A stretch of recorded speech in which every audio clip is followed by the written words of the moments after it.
Ki khubor ka Batesi TV. Ka umdi basnyambat penjaslian.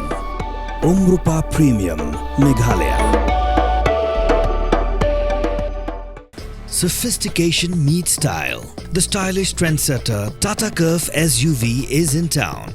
India's first coupe SUV is now in Shillong.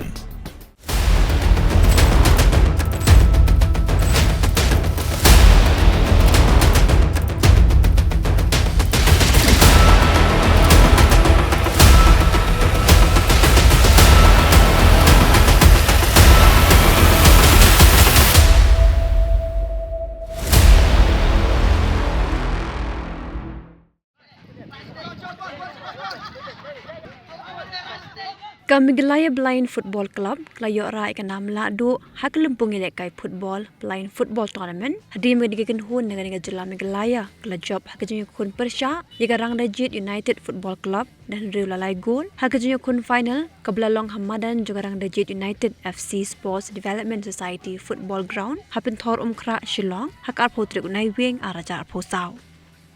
Ia kini kelempung elak kai kebaar sengi kata hak kandai trek berkaar potrik unai wing arajar posau lepenya the State Resource Centre on Disability Affairs berke State Commissioner for Persons with Disabilities the kajing trelang berke Battery Society berkerang Dajit United FC.